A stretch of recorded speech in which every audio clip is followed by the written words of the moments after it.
Okay, so if you're human, you know this feeling, right? You feel internally contradictory. Like just getting through a Tuesday makes you feel like a total hypocrite sometimes. Oh, absolutely. That sense of being like a walking clod of paradoxes. Yeah. Maybe you're someone who, loves reading, loves writing, but there's this secret part of you that wishes you could just paint all day. No words, just color. Or, you get thrilled thinking about exploring some far off place, but then actually booking the flight. Suddenly you dread the whole idea of travel itself. Exactly. It's these baffling splits we all seem to have. You might genuinely want to serve humanity. But let's be honest, on a daily basis, people can just be really annoying. Right. And the kicker is because all these contradictory feelings feel true at the same time, that's what fuels those anxiety spirals. Totally. You worry about being lonely, and then the next minute you're anxious about having to actually see people. Or feeling guilty about work versus kids, then stressed about taking time off work for the kids. It never seems to end. And it's exhausting, isn't it? Feeling like these inner conflicts are some kind of personal failing. We really need permission to just be complicated.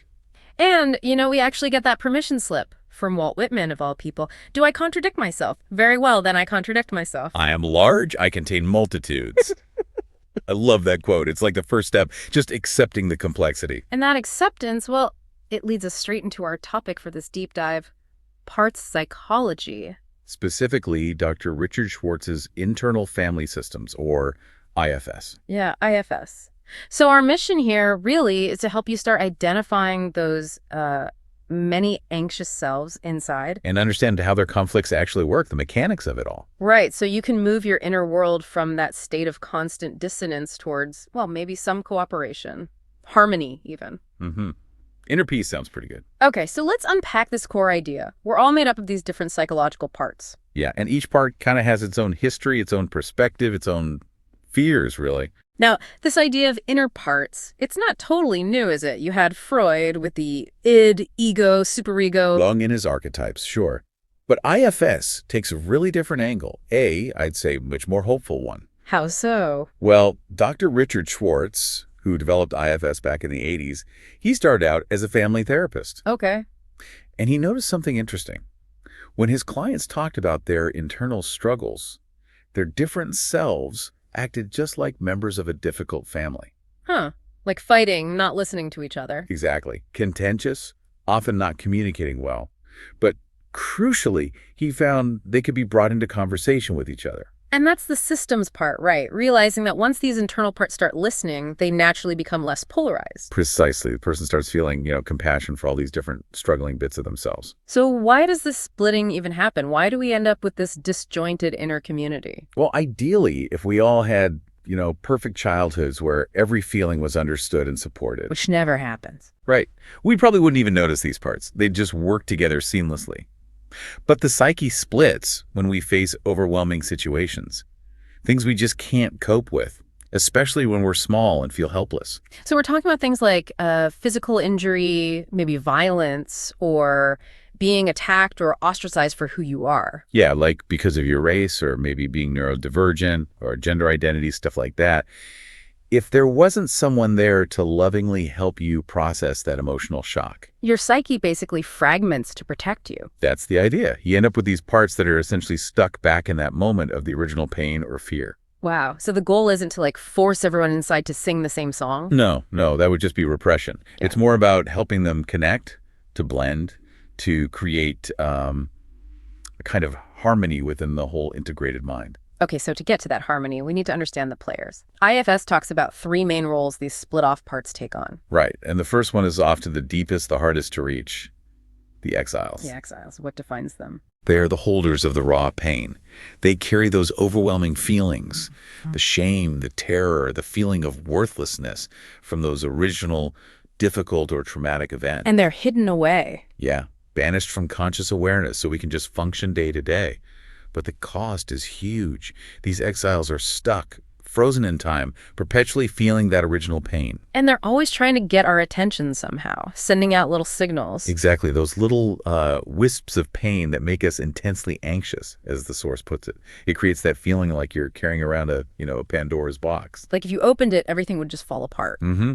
And to keep that box sealed tight, the psyche develops the other two types of parts. the protectors. Okay, protectors. And there are two kinds. That's right, managers and firefighters. And their whole job, their entire mission, is to keep those exiles from surfacing. Got it. Let's start with managers. What do they do?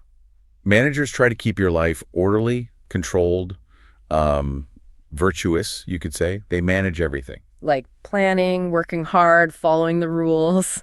Yep. Yeah. Tracking your money, managing your health, making endless lists, being punctual, obeying cultural norms. They're the tireless organizers. But they're also the inner critics, the really demanding ones. Oh, yeah. They're the ones using that harsh, shaming language inside your head. Why are you so lazy? Why are you so weak, you idiot? That kind of stuff. Ouch. Why are they so mean? It's insightful, actually. They don't shame you because they hate you. They shame you because they are terrified. Terrified of what? They believe, truly believe, that if they aren't constantly vigilant, constantly demanding perfection, that the exile pain will erupt and destroy everything. The shame is a control tactic born out of fear. Wow. Okay. That reframes the inner critic quite a bit. It's a protection mechanism. Exactly. Now, when the managers get worn out, or maybe when the exile's pain starts bubbling up too strongly despite their efforts. That's when the firefighters jump in. Yes. Yeah. And firefighters are, well, they're desperate. They don't care about rules or consequences.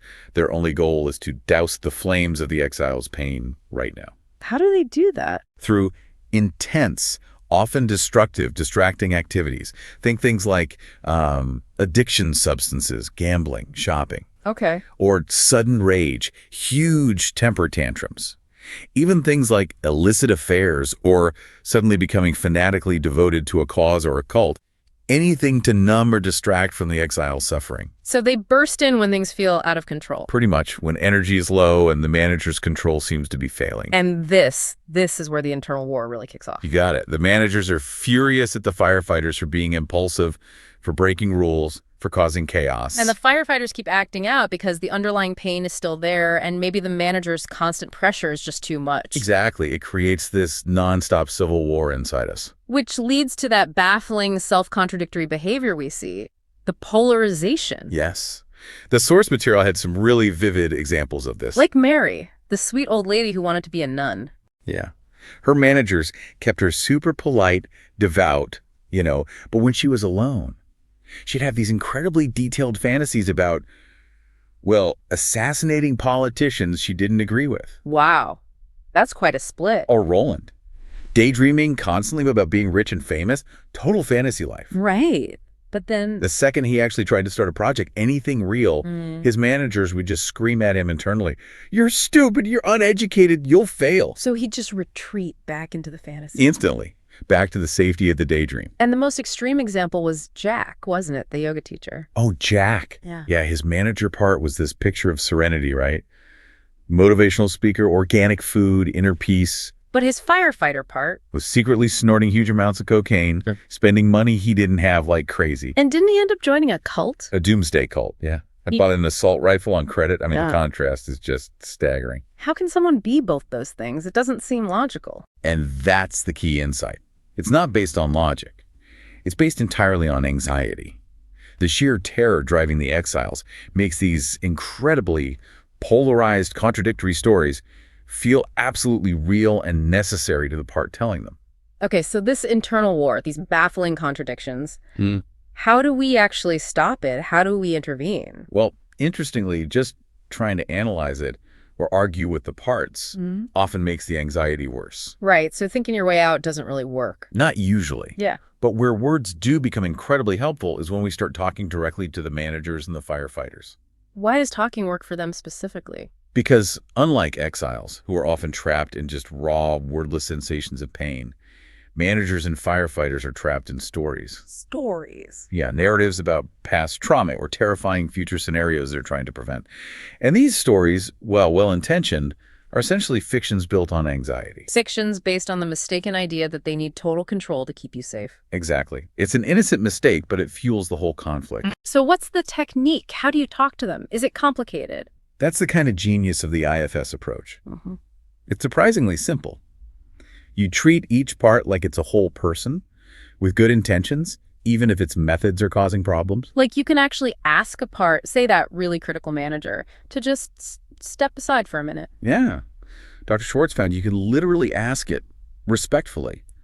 Would you be willing to just relax for a moment, step back a bit so we can hear from some other parts? And often they will. Because they realize they're not the only ones there. Kind of. They start to see they're part of a larger system. And this is where something like expressive writing can be a really powerful tool. Ah, like the Pennebaker experiments. Writing the difficult stuff. Exactly. Back in '86, he showed that when people wrote expressive, not analytically, just letting the feelings out about painful experiences, their anxiety went down. And their physical health improved too, right? Immune function and stuff. Yeah, better overall well-being. Writing helps bring those parts and their stories out of the shadows and into the light of present reality. Okay, so can you walk us through how someone might actually do this? Like with writing. Sure. It's a process of bringing the parts home to the truth, as the source calls it. First step always is to calm your nervous system. Get back to that green light state. Relaxed. Safe. Right. You can't do this work well if you're already activated. Then maybe write a little request to all your parts, asking for their cooperation, asking them not to flood you with overwhelming emotion while you do this. Okay, setting the intention. Then you try to locate a manager part, feel it in your body, maybe that tight knot in your stomach or a tension in your shoulders. And you write to it. Yeah. Ask it questions like, what are you trying to do for me? Why are you working so hard, being so demanding? What are you afraid will happen if you just stopped for a bit? And then you do the same for a firefighter part. Find where you feel that impulsive energy, maybe. Ask it, what are you trying to protect me from? Why do you feel you need to break the rules? What's the fear underneath that drives you to act out? And thank it for trying to help, even if its methods are destructive. So you acknowledge their positive intent. Crucial. Then, after hearing from these protectors, you gently ask them if they can give you a little information about the exiles they're protecting. What kind of information? It might just be a feeling, a sense of an age, maybe an image of a child or an animal, or even just a sense of smallness or being trapped. You don't need the whole story right away. And then the most important step. Tell all the parts the truth about the present, specifically about presence, power, and people. Presence, power, people. Break that down. Presence is grounding them in now. I'm your current age now. I'm safe here in my room. That bad thing is over. Power is reminding them of your current abilities. I have choices now. I can take actions to protect myself. I can self-regulate. Okay. And people. Reminding them of your support system. Yeah. I have friends, family, therapists I can turn to. I have my pet who comforts me. I have access to resources. You basically update their old fear-based information with the current reality. You replace the fiction with the truth. That makes so much sense. Like with Penelope, the entrepreneur example. Yeah, Penelope. Her manager was that driven, ambitious businesswoman. And her firefighter was the part that was really cruel and full of rage. Right. And her exile turned out to be this image of herself as a tiny baby, helplessly trying to wake up her drunken mother. And the healing didn't involve some complex intervention? No. It was simply about Penelope, operating from a more compassionate place, acknowledging that baby part, giving it attention, letting it know she saw it, that she was here now. And that changed things. Visibly. Her whole demeanor softened.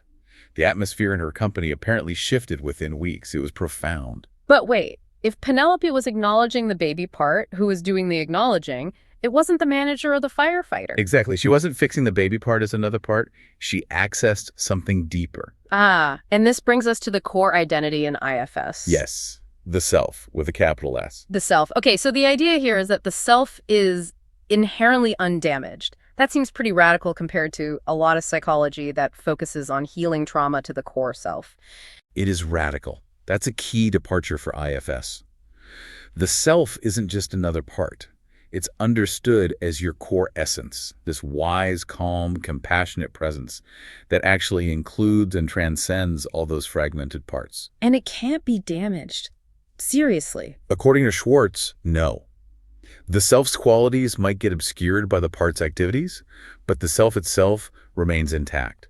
It doesn't need to be developed or fixed. It's already there, possessing the wisdom needed to heal the parts. You just need to access it. You just need to access it. That's a huge shift. It means the goal isn't really for some expert to fix you from the outside. Right. The goal is for you to connect with your own self-energy, because the self is what does the deepest healing work with the parts internally. So how do we know what that self-energy feels like? How do we recognize it? Well, Schwartz and his colleagues identified 8 core qualities that are characteristic of the self when it's present.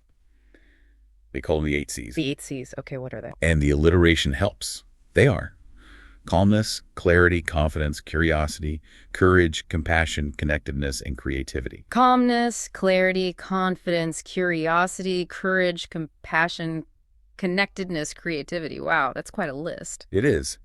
But you don't need to feel all eight blazing at full power to be in self. Just a critical mass, as the source said. Exactly. Even accessing a few of those qualities is enough to start shifting things. So, how do you generate that energy? How do you access the self? You can do it by intentionally recalling times you did feel some of those C's. Think about a time you felt really calm, maybe doing a hobby you love like knitting or gardening, Yeah. or a time you felt clarity, maybe when you made a difficult decision that felt right, like quitting a bad job, or confidence perhaps when you were driving or learning a new skill. So, just remembering those moments can bring that self energy into the present. Yeah, recalling or even just imagining those states helps you access and embody that self-energy right now. And then the final step in the healing process is, what does the self do? The self essentially sits with the worried parts, with the scared exiles, the stressed out managers, the reactive firefighters. Like a loving parent with a distressed child? That's a great analogy. It doesn't try to force them to change immediately. It offers presence, understanding, and those truer stories based on current reality. Replacing the old fear-based fictions the parts are stuck in. Exactly. And that simple act of compassionate witnessing and updating, driven by self-energy, gently, gradually lifts you out of the grip of anxiety. It happens again and again. And those mind-boggling polarizations we talked about. They start to dissolve Hmm. because the underlying fear that drove them is being met with compassion and truth from the self. The parts don't need to fight so hard anymore. They can stop fighting and actually start working together, contributing their strengths. That's the goal. The inner civil war stops. Harmony becomes possible. That shift, then, from that internal war to inner cooperation, guided by this core, indestructible self, that's really the promise of IFS, isn't it? It really is. It's a profound way to calm your whole internal system down. And presumably, when our internal system is calmer, we become less reactive on the outside, too. Absolutely. Less polarized in our own lives, less anxious overall. And if you think about the bigger picture, well, we live in a pretty anxious and polarized world right now. True. So maybe accessing that self-energy, that curious, compassionate, creative core within us isn't just, a nice form of self-care. What is it then? Maybe it's actually essential for us to thrive as individuals and maybe even essential for us to navigate the challenges we face together as a species. That internal work might just be the most important work there is. It could be something to